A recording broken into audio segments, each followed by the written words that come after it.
from West Virginia Public Broadcasting. Support for the following is provided by the West Virginia Department of Education and West Virginia Public Broadcasting. Hey! Hey everyone, it's Education Station! Hi, and welcome back to Education Station. I'm your host, Alex Milanese. Education Station is a show where we invite teachers from all across West Virginia to submit videos of themselves teaching their favorite lessons. In today's episode, we're getting 3 exciting lessons all about music. Now, if you're anything like me, your favorite room of the house might be the kitchen because, well, food. But did you know that you can actually take normal items from your kitchen and transform them into instruments? Well, for more on this, our first stop is going to be with Miss Cantley. Let's check it out.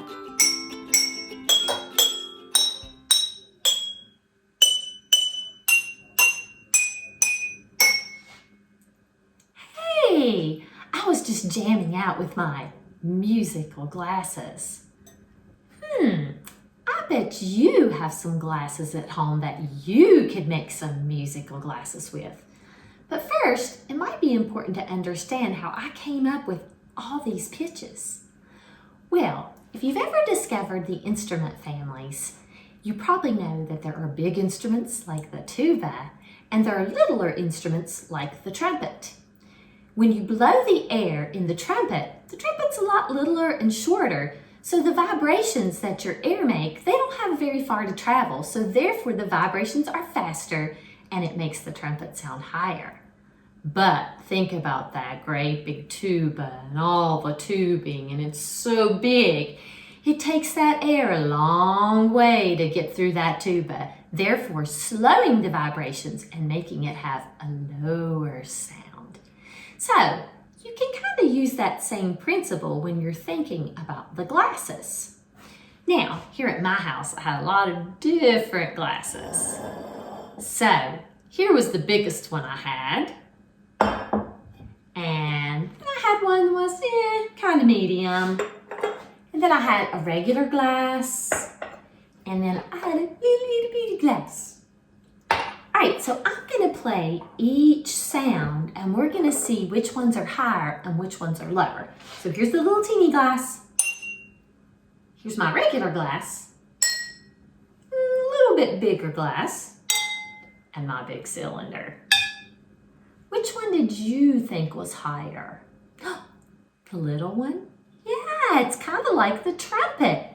When I tap my spoon on that glass, it's little. The vibrations don't have far to go and therefore they can be fast and high.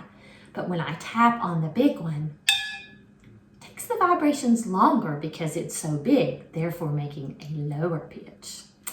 Then I got to thinking, what are some other ways that I could change the pitch?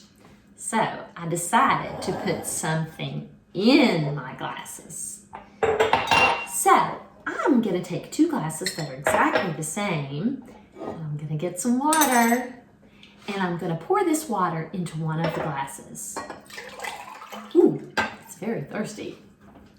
Now I'm going to tap on them and see if you can listen and tell me how you think the pitch changes. So I'm going to start with the empty glass first. Now I'm going to play the glass with the water in it. Listen one more time. See if you can tell me how the pitch changed. You think it's lower? You would be right. Now, the water inside this glass is called mass. And what happens is it absorbs the vibrations, therefore making the pitch even lower.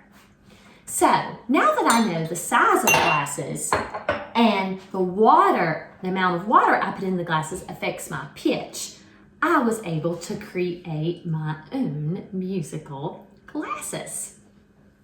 Now, you may notice that I have collars in my glasses, and I wouldn't advise putting food color in my glasses until I've exactly decided on all the pitches that I want. And you may also want to get adult help with the food coloring. We don't want to make a mess everywhere, people. All right, so the first thing I did when I explored my pitches, and this is really where you have to be a musical detective and you have to be willing to explore and put water in, take water out, hunt for different glasses, and be a musical detective. Now, I started with one of my smaller glasses that we saw earlier, and I really liked the pitch of that. And I put just a little bit of water in it. So then I decided, well, I think I need to make something a little bit lower. So I put even more water in this glass. And it did make the pitch a little bit lower. So then I thought, well, I think I should have at least one more that's lower. So I couldn't use this kind of glass again because this one was almost all filled up with water already. So I needed a different type of glass. So this little mason jar that I had up in my cabinet, I don't even know where it came from. It's a little bit fatter, not necessarily taller. So I filled it up almost all the way with water, and I did come up with a lower sound. So now I have these three sounds. Well, music's not just lower sounds, so I knew that I would need to have a higher sound also. So I looked in my cabinet, and lo and behold, I had an even shorter little jar. Again, I don't know where it came from, but it was there. So I experimented and got just the right amount of water, and finally it was a little bit higher. Ooh, but I knew I needed a few more higher sounds. Now, this is where it gets a little tricky because some things that are made out of glass are irregularly shaped. Take this jar, for instance. It starts out kind of bigger at the bottom, but then it gradually gets skinnier. So a couple of these actually shocked me. When I played this one and discovered it was higher, I was a little bit shocked because it is taller almost than all of these. But when I filled it completely up with the water, I was able to make it just a little bit higher than the jar before. Now, the last one was a complete shocker. Look at this jar. It's taller and bigger than every one of these, but when I tapped it, it was higher. Now, I don't really know how to explain this, but perhaps the thickness of the glass or even the curvature on the bottom had something to do with that. But when you listen, you're gonna see it was higher.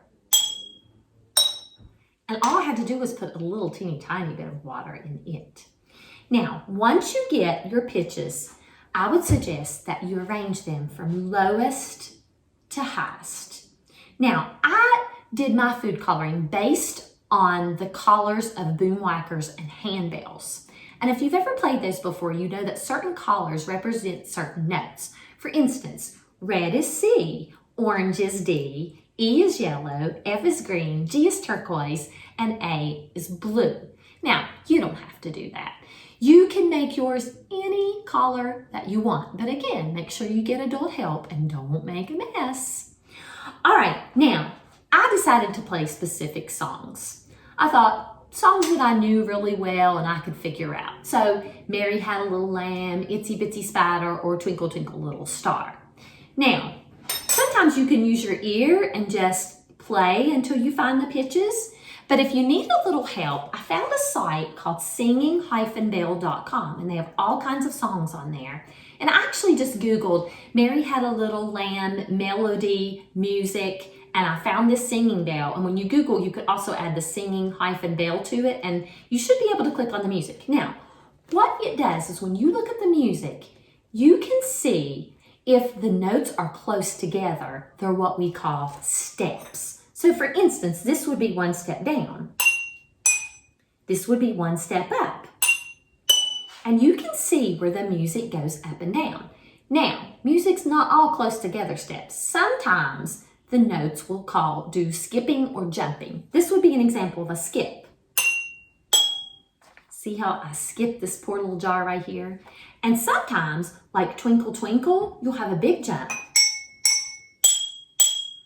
So, I know with Twinkle Twinkle, it starts with a big jump, but Mary Had a Little Lamb starts with close together steps. So if you need a little assistance, you can always Google your song and try to find some music and figure out the upward and downward steps or maybe the skips and jumps. Now, if you don't want to use familiar songs, that's okay. You could make up your own songs. And I think that would be really fun too. So gather up your jars and make sure you ask an adult which ones you can use. Don't tap too hard. Don't make a mess, but have fun. Thanks, Miss Cantley. All right, in that video, you saw drinking glasses transformed into instruments, but apparently you can do that with all kinds of stuff laying around your house. You want to see some examples? Well, our next teacher, Miss Smith, has you covered. Let's check it out. Hello, everybody. My name is Miss Smith. I'm a first grade teacher at Doddridge County Elementary School. And today, I would love to talk to you about sound. Let's think about some loud sounds. I think about fire trucks, singing my favorite song on the microphone, and clapping my hands. Now let's think about some soft sounds. A bunny nibbling on a carrot, a bird flying in the air, and a clock ticking. So before we can jump into our lesson for today, I have a few vocabulary words I would love for us to go over quickly so that it'll be easier for us to understand our lesson. Our first vocabulary word is sound, an energy that helps us to hear. Vibrate or vibration is to move back and forth quickly. Volume, how loud or how soft a sound is. Pitch, how higher or lower a sound is. Eardrum, inside of your ear. A thin, round part inside your ear that vibrates to help you hear. Energy, an ability to do work or apply force to move an object. Matter, anything that takes up space. Air, water, people. A conductor, and no, I'm not talking about a train driver. A conductor is a material which electricity, heat, or sound can flow through. It carries the sound for us. When an object vibrates, it causes movement in the air particles. This is called sound energy. When vibrations are slow, they have low frequency notes. And when vibrations are fast, they have high frequency notes. Can you see the difference? Look how much space is in between the low frequency notes. See if you can figure out when the drum, guitar, and maracas are using low frequency notes and high frequency notes.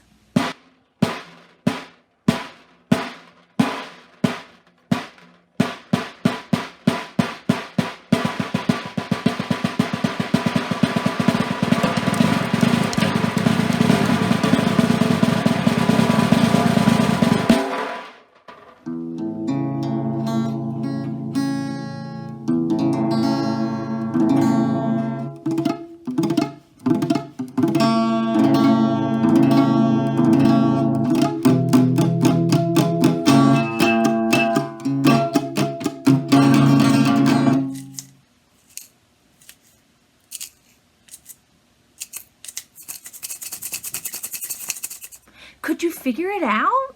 Did you notice when it was low frequency notes and high frequency notes? Pretty cool, good job. Now, if you would like to try to do some of these things at home, I thought I would just show you how I'd made them out of things that I just have around my house. First, my guitar. I have a pencil, a lid off of my favorite pickles, and I took 2 rubber bands and wrapped them around.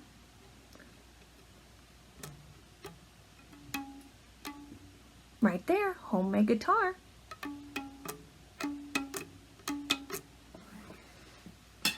The maracas.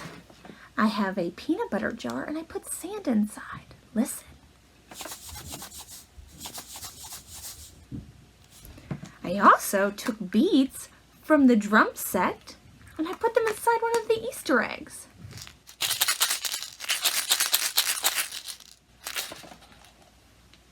Last but not least, we always need a drum.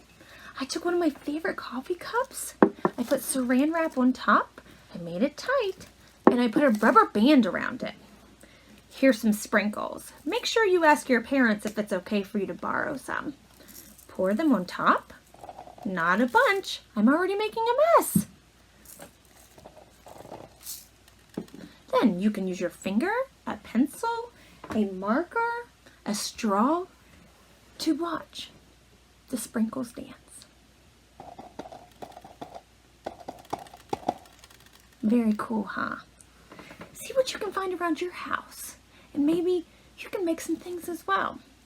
While you look for items to use for instruments, you may also want to search for things to play sound match. Place the small items in your eggs, mix the eggs up, and figure out which egg has the same sound match as the items in the squares. You can also do a sound scavenger hunt by writing down sounds you want to search for. What is sound? Well, sound is a form of energy that is created when matter vibrates. Vibrations make sound waves. Look at this drum that is being hit by the drumsticks. That's creating a vibration. The vibration turns into sound waves that travel through the air and into our eardrums so that we can hear the sounds. So now let's investigate. Let's prove that vibrating materials make sound and that sound can make materials vibrate. Who's ready to try this out with me? All right, let's go. For our first investigation, we are going to be using construction paper, a cotton ball, salt, pepper, a container of some sort, which this is an icing container, saran wrap, and a rubber band. So as you can see, I took saran wrap, I placed it onto the icing container, and I put a rubber band to secure it. Next, I took my construction paper and I rolled it to look like a megaphone. And then I placed the cotton ball on the inside. Because I don't want my air to blow the salt and pepper, I want my voice to make it move. All right, I like to use salt and pepper so that you can see the different colors. I'm going to pour it on top of the container.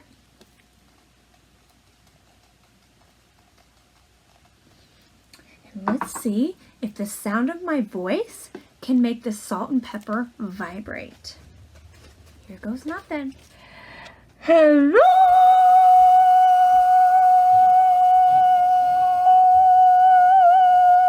Next, we're going to use a simple straw. As you can see, I took a pair of scissors and I cut right here at the angle. And a glass of water. To create a sound, we must create a vibration. When you blow air into a straw, you create a column of air inside the bottom of the straw, which vibrates. The sound changes when you submerge the straw into the water. Listen closely.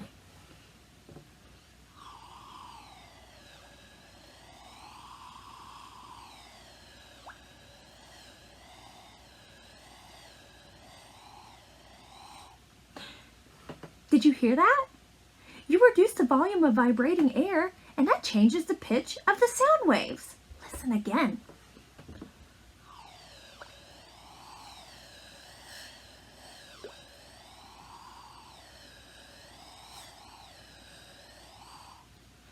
Pretty neat, huh? For this final investigation, I'm using 2 different size spoons.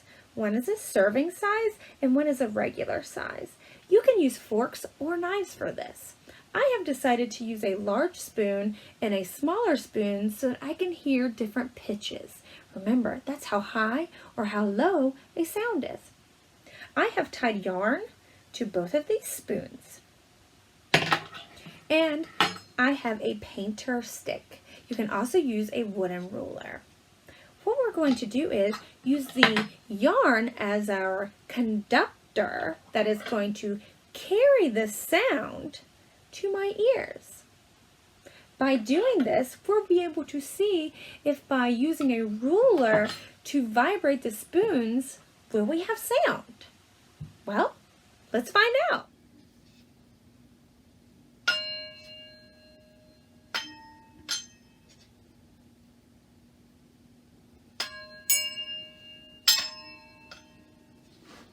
Could you guys hear the different pitches? I could because the yarn is my conductor. We did it, everybody! I am so proud of us! We proved that vibrating materials can make sound and that sound can make materials vibrate. My voice made the salt and pepper vibrate.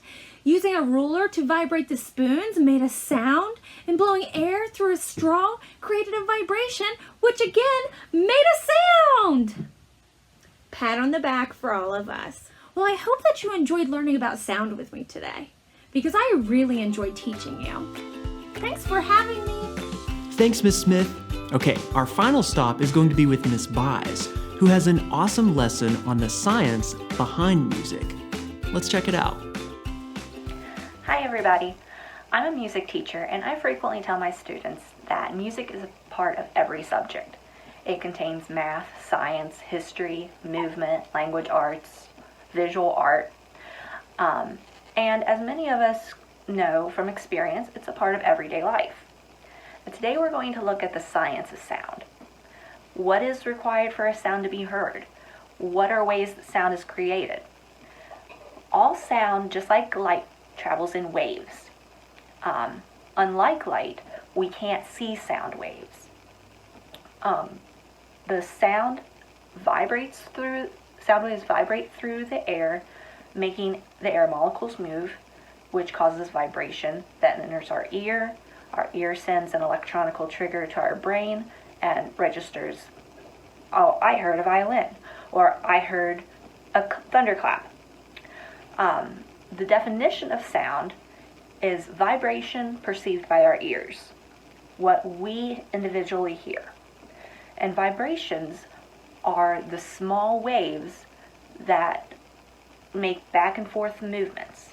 The faster the waves move, the higher the sound would be. The slower the waves move, the lower the sounds would be. And just for a visual perspective, a sound wave can look kind of like an ocean wave, up and down. There are 5 ways that we can make sound. It can be a vibrating string, such as, you can see the tiny movement. On a lower string, you could see movement a lot easier. It can be from air moving. In this case, the air from my lungs causes the vibration of air through the instrument. It can be from a single part of an instrument vibrating, such as this instrument. There is a metal piece. When I pluck it, it vibrates. It can be from the entire body of the instrument vibrating, such as maracas, tambourine, or it could be from a membrane or a skin over top of an instrument that causes vibration, such as a drum, bongos, any type of drum that you would hit. We're going to do a couple experiments so you can see how sound waves move. First, we're going to try to see sound waves. I have some water in a plastic cup that's thin enough the vibrations from the speaker will travel through the cup, through the water, and you'll be able to see ripples at the top. The waves are going to start from the center. So look for the center of the cup. You'll be able to see the light reflecting, and the top of the waves will have the light. The bottom of the waves will not be lit.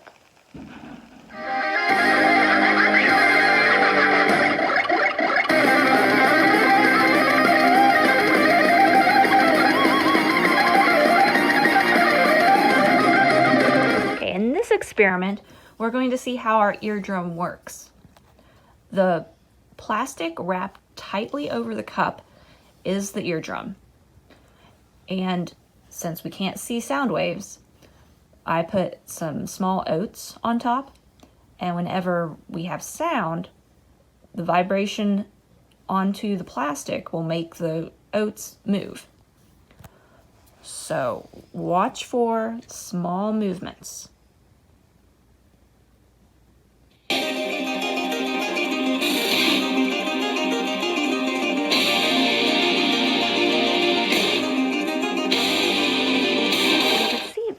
the oats that were closest to the speaker moved the most.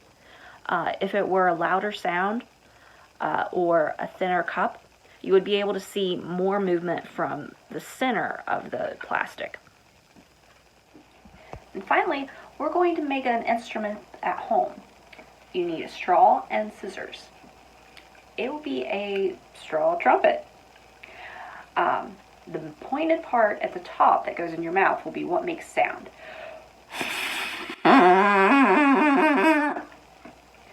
So, starting out with your straw, you want it to start out flat on both ends. It doesn't matter if it's a bendable straw or not, as long as you keep it straight. Okay, first, pick which end you want to be the mouthpiece. Flatten it about an inch.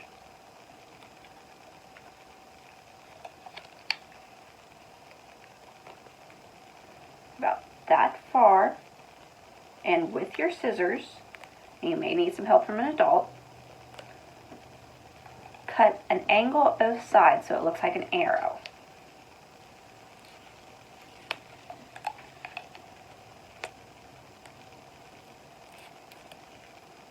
And this will be the part that you blow in.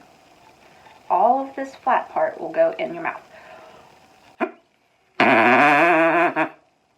Now, to make different pitches, we're going to make holes for fingering holes. So again, with your scissors, you can decide how many holes you want to do. I'm only going to do 3. So I'm going to make a little cut, not cutting all the way through. And there's my first fingering hole. I'll do that 2 more times.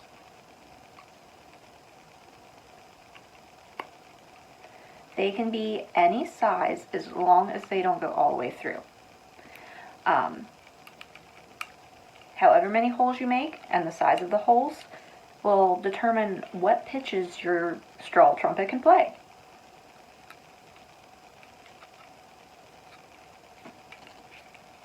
A tough piece. And one more.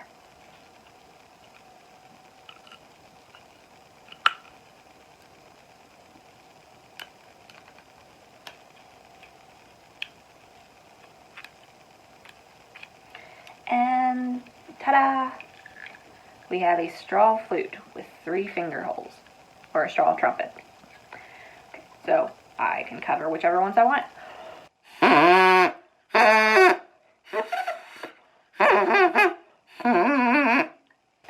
Play around and see what songs you can make. See if you can figure out what pitches they are. And figure out how does the instrument vibrate? Can you feel vibrations in your mouth from the mouthpiece? Find some other things around the house that you can make instruments and vibrations with. Have fun! Thanks, Miss Buys. All right, well, that wraps up everything for us here today on Education Station. We want to thank all the teachers who submitted their awesome lessons, and we want to thank you for watching. We'll see you next time right here on Education Station.